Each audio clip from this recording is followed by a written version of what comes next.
All right, let's get started. So this is part 13 in our series on the first chapter of Sanhedrin. And if you would like to see a PDF of the packet for this evening, you can email me at deborahclapper@gmail.com. I'm going to share my screen so that we can all see it together now. This isn't working. No. Okay. And we are going to spend most of tonight on Sanhedrin 7a and a little bit on Sanhedrin 7b.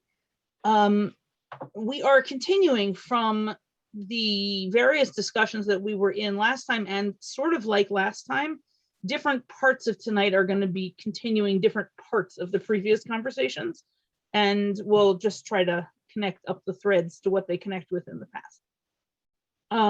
So we had a series of interpretations last week on the Pasuk 17:14 in Mishlei, Poter Mayim Reshit Madon, that used it or didn't use it in order to demonstrate that if you are the judge of a case and you want to recommend that the litigants compromise instead of trying their case, you have to do that before the case starts. And our Gemara begins by asking, well, okay, the people who didn't buy that interpretation last week, and in particular, the people who think that the judge is still allowed to recommend compromise after the beginning of the case, what do they think this pasuk means? This is a very classic Gemara move. Everybody, regardless of what legal positions they take, everybody has to have all of the psukim in Tanakh. And so if somebody says, well, I don't think the pasuk means what you think it means, they have to be able to finish that sentence with, but I think it means this other thing. And so the Gemara frequently tries to get a complete picture of what all the different positions think each verse means. Okay, so we begin Hani Tanae, these Tanaim, Poter Mayim Reshit Madon, my Darship. Our pasuk, Poter Mayim Reshit Madon, what do they think it means? And we've been translating it. The beginning of the argument is the release of water. We're gonna make plays on words that aren't really gonna work so well with that English translation, but that's how wordplay works when you're translating. Kid Rav Hamnuna. So they might read it like Rav Hamnuna does. Da'amar Rav Hamnuna, Ein tchilat dino shel adam nidon el al divrei Torah. Rav Hamnuna says that when a person dies, their judgment is going to begin only with divrei Torah. Presumably that means that you're being judged on whether or not you learned Torah, or how much Torah you learned, or how well you learned Torah, or something like that. Shne'emar poter mayim reshit madon. As it says, well, what does it say? The beginning of madon is the release of water. And so the beginning of judgment, we're going to read madon as now rather than argument, is the release of water, and water is frequently in the Talmud a metaphor for Torah. So the beginning of judgment is the release of Torah, is how we're reading this now. Okay, Amar Rav Huna. Rav Huna says, Hai titra demaya l'tzinora debitka demaya kevan derivach. Rav Huna wants to read this pasuk actually as being surprise, surprise, about actual arguments and their connection to broken water containers. And he says, when you have a water hose, or I'm not sure if this is an aquifer or it's something, Rashi describes it actually as a channel running from an aquifer, it's some kind of running water channel. And when it cracks because of the water, if you let the crack start to get wider, it will crack all the way through. So I think the metaphor then is that once you let people start fighting, that's a process that's not reversible and the fight is going to get big and it's going to split them apart completely. And the only time when there's really a practical option of preventing that result is right at the beginning to stop it from happening to begin. Abaye Kashisha Amar, Abaye the elder also wants to say that this is an actual metaphor about arguing, but he is adding a layer of metaphor. So he says, well, the thing you said about the water hose splitting open, well, that's similar to another metaphor that I like better, which is Dami Leguda de Gamla de Kevan de Kamkam. It's like the board of a bridge. Once it's in place, it stays there. So he's imagining, it seems, some sort of wooden construction of a bridge in which the pieces are kind of creaky until they finally get into their solid position. And once they're where they belong, then they're very solid and you can't move them anymore. So in the same way, the argument is, once it gets itself established, people are going to be angry at each other, dislike each other, disagree with each other in a way that's very difficult to undo. But at the beginning, there's a moment when they're not so sure they really disagree yet. And in that moment, you could still dismantle this thing. But once you let it get past that, it's over. Okay, same idea, different construction metaphor. Okay, now we have a series of aphorisms, basically sayings, that seem to come from some anonymous person who was constantly saying aphorisms. And after all but one of them, we have Shmuel turn to Rabbi Yehuda, Rabbi Yehuda is a different person, and say, well, we have that same idea in Tanakh, it's in this pasuk. One of them has somebody else who says that, but it's they all involve, well, there's a saying, and we have a similar thing in Tanakh to this saying. Okay, so the Aramaic here is hard, and it's not always 100% clear what the aphorisms mean, but we're going to do our best.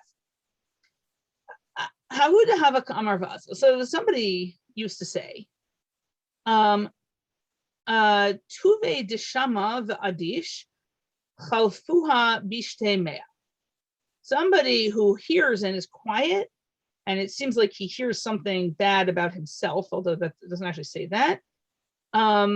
He reverses or gets passed by 100 bad things.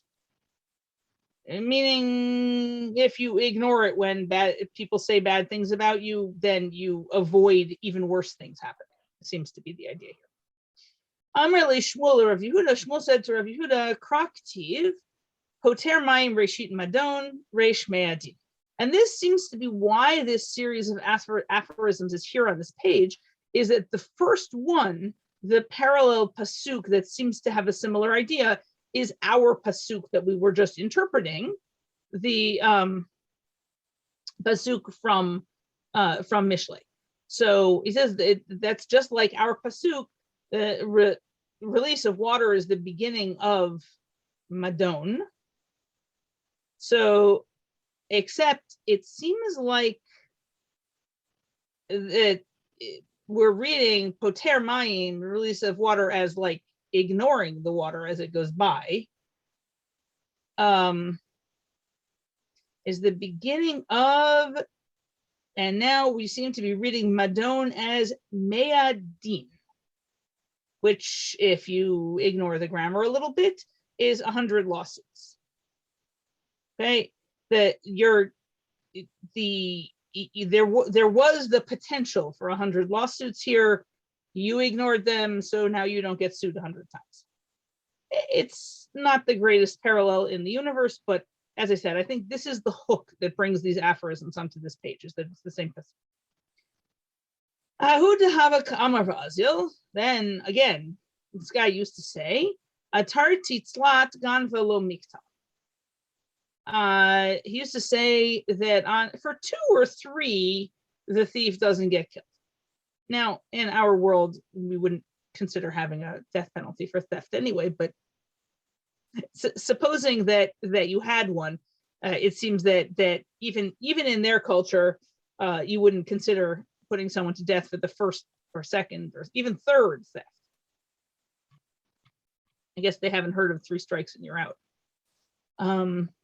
Because apparently they have a 4 strikes and you're out policy instead.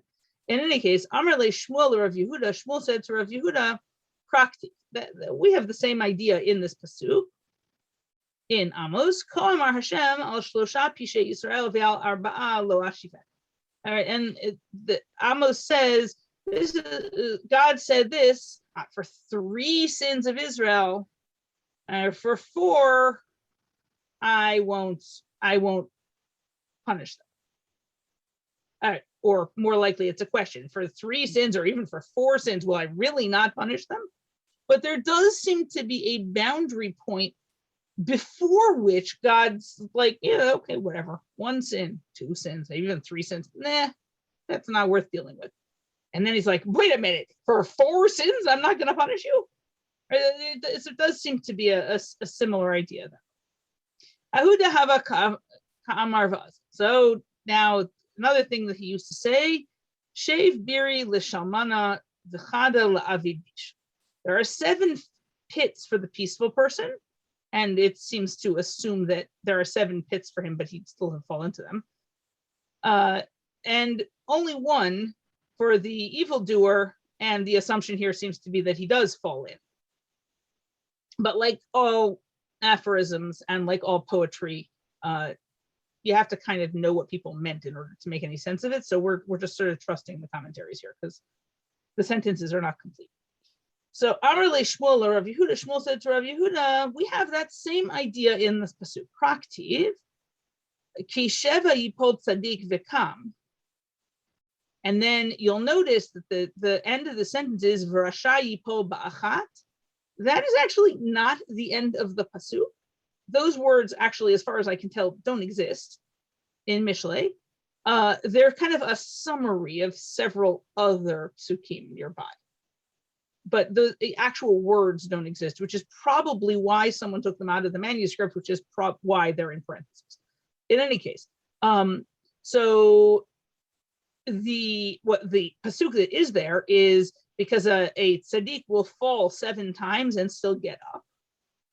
And as I said, if you summarize the content of other psukim nearby, you get, but the bad person will fall into his first pit and stay there. So the idea does seem to be similar to the aphorism that if you're a good person, you can fall or risk falling repeatedly and you'll be okay.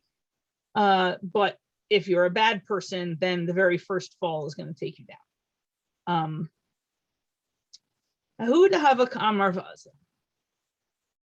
Somebody used to say, yeah. Are you saying something? Oh, sorry. No, I was just clearing my throat. Sorry. Oh, okay, no problem. So our next effort. The Azil mi Beidina, somebody who is walking out of a court, Shakal Glima, even if they took his shirt or his cloak, right? So this guy has just lost a court case. He has literally lost the shirt off his back. Lizmar Zamir, he should sing. He should sing a song. Velizal be'orcha, as he walks on the road. And the idea here seems to be that even the most complete financial loss in court, you should still celebrate because at least justice was done. If you weren't supposed to have that shirt, then you're better off without it, and you should be glad that it's gone. Amar le Shmuel, Rav Yehuda, Shmuel said to Rav Yehuda, Kraktiv, we have a pasuk with a similar idea. V'gam kol ha'am hazeh el mikomo yavo b'shalom. And this is Yitro at the end of his description to Moshe of how the new court system ought to function. Remember, at the beginning of Parshat Yitro comes to visit, and he sees Moshe sitting there all day trying all of the cases in the Israelite camp himself, and the line is very long, and it goes on all day, and Moshe doesn't get any rest, and you can imagine in a camp with over 600,000 soldiers, probably we've got, I don't know, minimum 2 million people with one person trying to resolve all the disputes. That's going to take forever. So Yitro says, this is a disaster. You can't let this happen. You need to set up a court system. And he helps him set up a graduated hierarchical court system. And he says, and then also all of the people, once this happens, will go home in peace. Now, it may be that the pshat may have been that the people of Israel will arrive in the land of Israel in peace as a result of this court system, which might not be feasible if they kill each other along the way as a result of not having a method for resolving disputes. But we're taking it in a much more localized, much smaller scale way, that individual people will go home to their own tents after their court cases with a sense of peace, even though presumably in every court case, at most one person gets everything that they asked for, and sometimes nobody gets everything that they asked for. But nonetheless, everybody will go home with a sense of peace because everybody will have the sense that justice was done and that things worked out in the way that they're supposed to. Which seems to be the same idea as this aphorism. So another thing that somebody frequently said, he naima v'dikula shafil. She sleeps and her basket falls. And Rashi says this is a basket with her spinning supplies in it. It has her, her wool and her string and her spindle, and that she's carrying it on her head. I don't know how many of those details are essential, but yes, if you're carrying a basket on your head and you fall asleep, the basket falls. That seems very plausible. And this seems to be an aphorism about the need to, stay with it if you don't want to drop your stuff, either metaphorically or literally. So Shmuel says to Rav Yehuda, Kraktiv, we have a pasuk with a similar idea. The pasuk in Kohelet says that with sleepiness, the roof will cave in, or the roof will fall. It is not clear to me whether that means you were supposed to be holding up the roof and you fell asleep, or that the construction people fell asleep while they were supposed to be finishing building the roof. And so you have a roof which is defective as a result. But either way, it seems to be the idea that if you're not adequately careful and awake, then you're not going to be able to hold together or up things that you're supposed to be holding up. So somebody was always saying the following: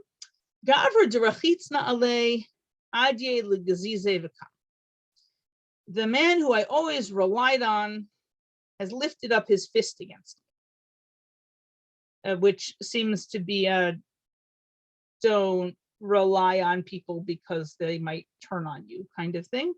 Although the word gezize is not really attested in this meaning anywhere else, and it may be the whole thing means something else that's not 100% clear. Amrle Shmuel Rav Yehuda. Shmuel said to Rav Yehuda, Kraktiv gam ish shlomi asher batachti bo v'gomer.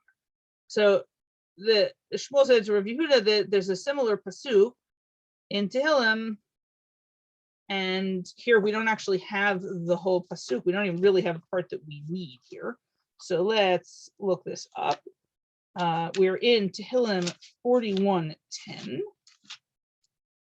And the pasuk is, Gam ish shalom asher batachti bo. Also the man of my peace, which I think means my friend, who I trusted him.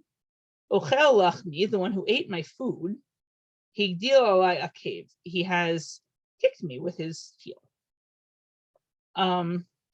Which seems to be the same idea that, you sometimes you trust people and they're your friends and then they turn on you.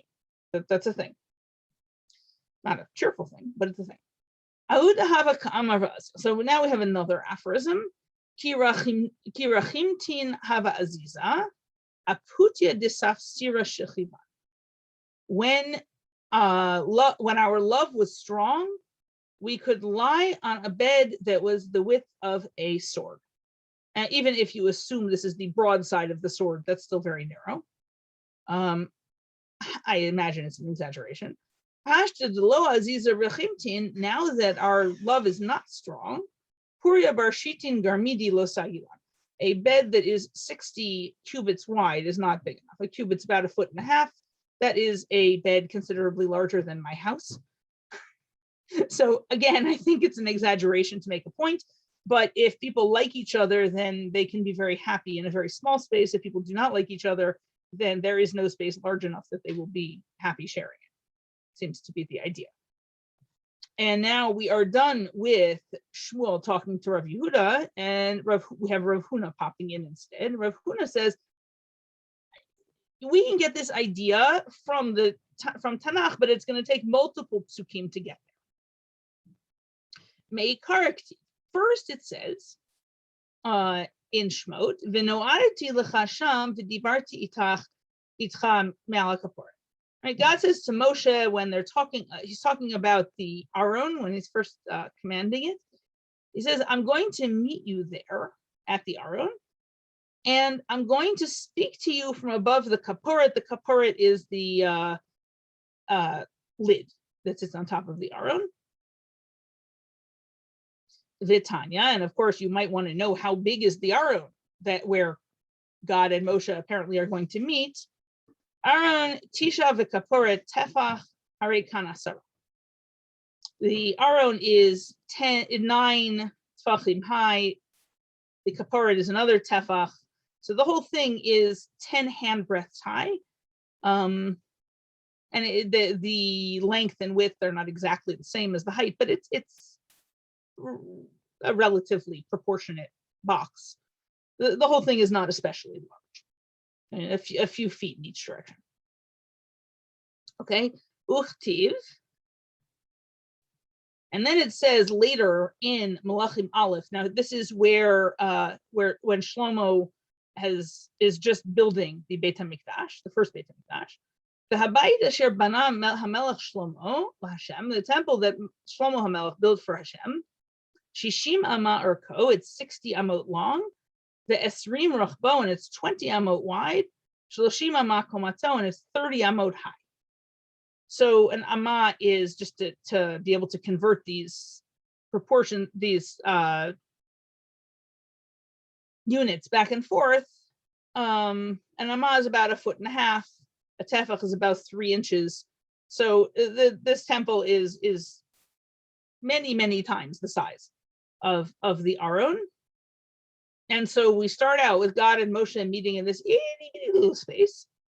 And now God has this ginormous building, but it doesn't matter because ultimately, V'levasof k'tiv, ko amar Hashem hashamayim kisi v'ha'aretz hadom raglai, eza bayit asher tivnu. In Yeshaya, God writes, effectively rejecting the idea of temples. He writes, my throne is the heavens and the earth is my footstool. What kind of temple are you going to build me that I'm going to want to go to that's going to be, more attractive than living in the entire universe? Like, why would I want that? So the idea here seems to be that at the time of Yetziat Mitzrayim, when we're in the desert and we're freshly in love with God, and God is freshly in love with us, and we're building God a Mishkan, we build this itty bitty little portable temple, which has this itty bitty little box that God sits on top of to talk to Moshe, and God's very happy to meet him there. And a few hundred years later, when our behavior is certainly not improved and possibly worse, and God is really frustrated with us, God can't even imagine a temple big enough that he would want to go. So same idea as the romantic bed imagery that we saw in the Africa, only on a divine scale. My mashma dahai lo taguru lishna deknuse. Okay, so now we're going to pick up a different thread from last week's class. And in last week's class, we had quoted one rabbi who said that the pasuk lo taguru b'pnei ish, don't be afraid of a man, meant that you should not hold in your words if you had something important to say, just because of who was there. And so now we're going to we are assuming that the reason he said that was because he thinks that Gimel Vav Resh can, in addition to meaning to be afraid, also mean to hold in or to bring inside. And so now we're going to challenge that. We're going to ask for some proof texts that Gimel Vav Resh can mean to bring something, to gather things inside. Although in last week's class share, we used it as a metaphor for meaning to keep the words that you wanted to say inside you and not say them. We weren't actually talking about gathering things in a physical way, but it's the same. It seems to be the same word. Okay, so my mashma de hailo taguru lishna de knusehu. What indicates to us that don't gimel vav resh, whatever that is a language of gather. Amar Rav Nachman. So Rav Nachman suggests the following: Amar Kra v'yayin lo tishteh v'lo ta'agor. So here we are in Devarim 28:39, and Devarim 28 is this part of it, is the curses in Parshat Kitavo. And right, so this is an extensive description of how everything is going to go wrong if we deserve it to go so. And Devarim 39 says, Kramim tita v'avadata, you will plant vineyards and you'll work them, v'yayin lo tishteh, but you will not drink wine, v'lo tegor, and you will not gather, presumably it means that you won't gather grapes, ki tochlenu hatolat, because the worm will eat the grapes. I hope it is not a sign of significant divine displeasure that for many years now, the grapevine in my backyard has had the grapes eaten by we're not sure what before we got to them. But since we're not relying on that for food, perhaps it's just, nature happening in my backyard. In any case, the word that means you won't gather is lo tegor, which from a biblical grammar perspective, we would look at that and we'd say the root is aleph gimel resh. But keep in mind that the Gemara is being written in Babylonia after 1,000 years of influence of Babylonian Aramaic, and in Aramaic, or at least in Babylonian Aramaic, I can't speak for other dialects, aleph is a weak letter, and that would not have seemed an important factor. Aleph would not necessarily have been a real letter in a sharsh, unlike in biblical Hebrew where it probably is. Okay. Rav Acha bar Yaakov Amar Rehacha. Rav Acha bar Yaakov suggested that it comes from here. In Mishlei 6:8, Tachin b'kaitz lachma, agra b'katzir machla. And this one seems again to use a root aleph gimel resh, but she prepares her bread in the summer and she gathers her food in the harvest. But again, gather seems here to be aleph gimel resh, and again, to a Babylonian speaker, the difference between aleph gimel resh and gimel vav resh would have been trivial, but in biblical Hebrew, not necessarily. Rav Acha Breda Rav Ika, okay, so this is a different Rav Acha. This one is Rav Acha, the son of Rav Ika, said that it's from here. Oger b'kayitz ben maskil. And again, this uses the root aleph gimel resh, but a wise son, or the son of a wise man, I don't know how to tell the difference, gathers food in the summer. And the same comment about aleph gimel resh being or not being the same thing as gimel vav resh. Amar Rishmuel bar Nachmeni Amar Rabbi Yochanan. So Rishmuel bar Nachmeni says,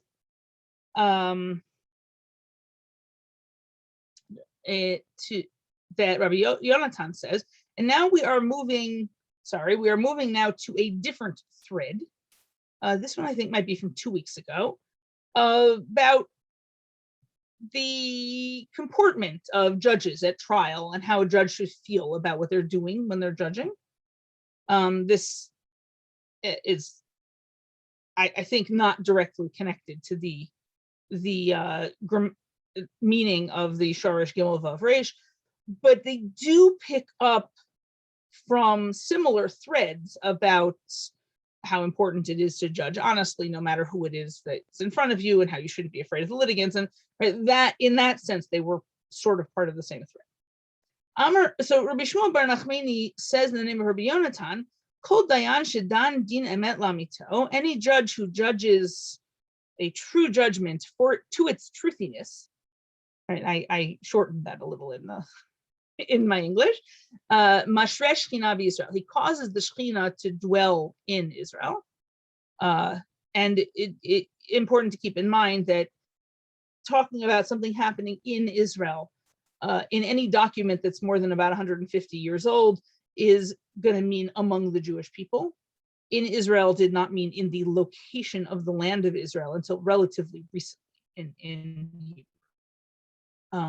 If you wanted to say that in the Gemara, you would say Ba'aretz or Be'eretz Yisrael, but Be'Yisrael by itself means among Jews or in a Jewish person. Shne'amar Elohim nitzav ba'adat el b'kerev Elohim yishpot. Right, and we saw Elohim nitzav ba'adat el last week. It's a difficult verse to translate because it's not clear whether Elohim and El are supposed to have different meanings, but it means something like God stands in the congregation of God. The congregation of God here is certainly being taken to mean the Jewish people. And he judges, Yishpot, B'kerev Elohim, among, and I translated it here as among judges, which I think is the straightforward meaning, but the verse itself is making a pun between the holy Elohim, meaning God, and the secular Elohim, meaning judges. But in any case, it seems to mean that under certain circumstances, God shows up in courtrooms. And so we're saying the circumstance in which God will show up in your courtroom is a circumstance in which you do a good job judging correctly.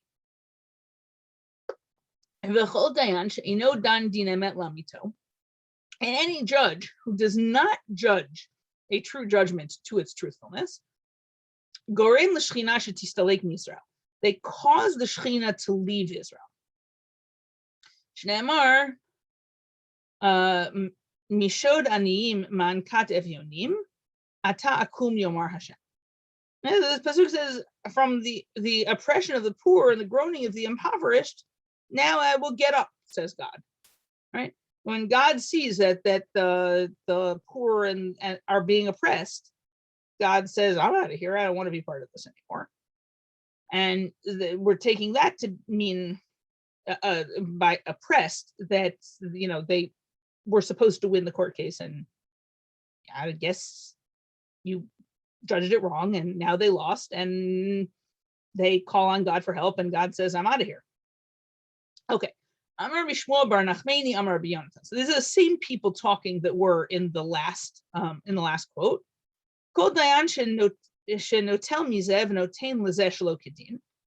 Any judge who takes from one person and gives to somebody else illegally, HaKadosh Baruch Hu notel mimenu nafsho. God will take his soul. Shne'amar al tigzol dal ki dalhu ve'al tidche ani bashar ki Hashem yariv rivo ve'kavad kovehem nefesh. It says initially, don't steal from the weak or the poor. The word could mean either one, just because he's weak. And don't crush the poor in the gate. Now, presumably that has two meanings. One of them is the poor person is in a vulnerable position sitting there in the city gate when there's a crush of people, he's going to get physically trampled. But the gate is also in Tanakh consistently the location where the courts meet. So I think we are reading it here as don't metaphorically crush the poor in a court case, because God will fight their fight, and whoever steals from them, God will steal their soul. Okay, that is presumably supposed to make you afraid enough of judging wrong that whatever threats humans might make to you in order to get you to judge the way they want, you'll judge truthfully anyway. The Amar Rabbi Shmuel bar Nachmani Amar Rabbi Yonatan, and Rabbi Shmuel bar Nachmani said another thing in the name of Rabbi Yochanan about how judges are supposed to judge. Le'olam yir'ed dayan atzmo ki'ilu cherev munacha lo ben yarkotav. A judge should always see himself as if there is a sword between his thighs. V'gehinom ptucha lo mitachtav, and the hell is open from underneath. There are, by the way, manuscript variants in which he sees himself as if he has a sword at his neck, at his throat, instead of a sword at his leg. And if the image is supposed to be threatening to the judge, then a sword at his throat seems like a more normal image for that. We usually kill people by cutting their heads off, not by stabbing them in the leg. And furthermore, the pasuk we're about to quote, the association between swords and thighs is of soldiers wearing their sword at their side next to their leg in their scabbard.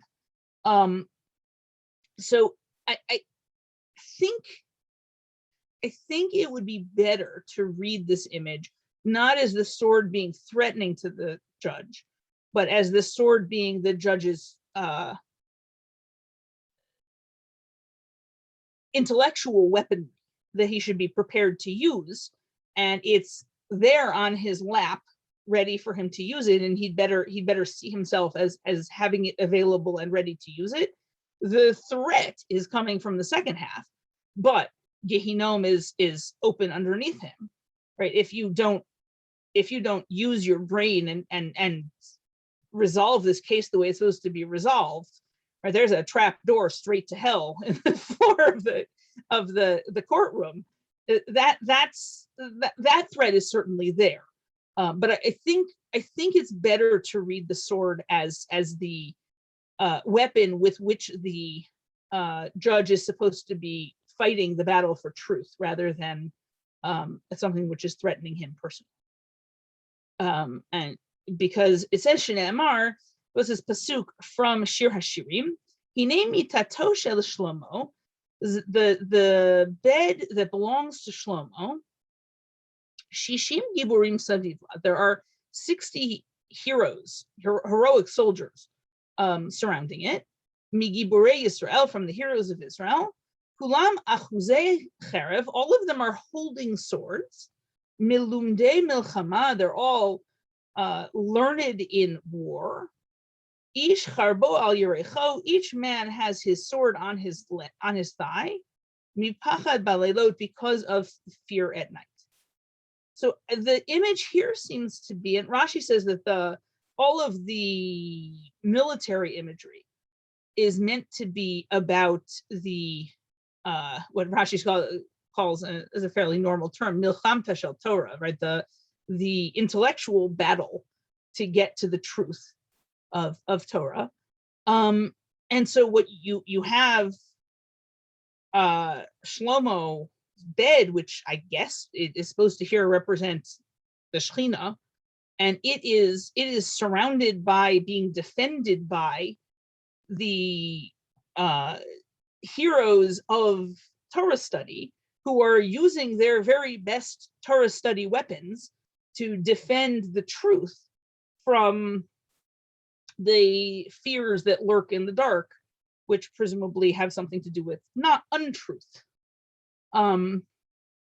And so this is why I think it would be better in the image with the judge. It seems to me the judge is supposed to see himself as one of these Giborei Yisrael who is defending truth and the Torah and the Shekhinah using his metaphorical sword, which is his mind and his Torah learning. And he's using them to defend against the powers of falsehood and lying and theft and whatever else it is that you fight against in the courtroom as a judge, using his metaphorical sword. So here, fear, pachad balelot, is similar to in the previous example, the gehinom ptucha lo mitachtav. Yeah, so sorry, I didn't quite read to the end. So the pachad, the fear that's supposed to motivate these heroic judges who are defending the truth and the Shekhinah, is the fear of it's the fear of darkness or it's fear of nighttime in Shir Hashirim, and the Rabbi Shmuel Bar Nachmani is interpreting that to mean the fear of Gehinom, the fear of death, that's supposed to motivate you to fight the good fight and get it right the first time here. So you don't, fall through your metaphorical trapdoor into Gehinom. Does that make sense? Yeah, I hadn't even read that far, but I was just looking at the two examples saying, okay, that they're really saying the same thing. The end is the same. I think we're seeing the courtroom here as a place that has the potential to bring God into the world and to fight off the forces of evil, but you got to do it right, because otherwise it has the opposite effect.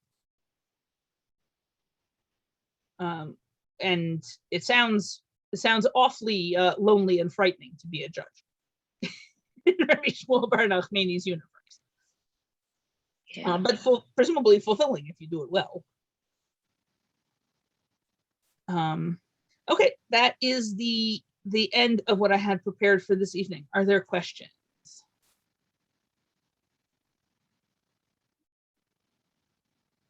They're like a series of dominoes. All those examples. There's a little, like one number that will connect to the next story, to a number in the next story, but otherwise it's totally almost random until you get to the end, and they have a similar theme. Yeah, in that sense, it's sort of like stream of consciousness or poetry or something like that, more than like anything we would put in a legal text now. Yeah. On the other hand, if you're trying to memorize a law textbook, it might be that organizing it by stream of consciousness makes it much easier to memorize in a way that's worth. True. Yeah. Mm-hmm. I have a terrible memory. I've never tried to memorize anything anywhere, as long as one sugya, let alone the whole Talmud. So, but people used to do it apparently. Yeah, I keep forgetting when I'm learning Talmud that it's arranged in a way that made it easier for people to recite it orally by heart. Yeah. Great. Okay. Thank you. Thank you. Okay, so I will see you guys next Monday night. Terrific. Wonderful. Okay, good night, everybody. Good night.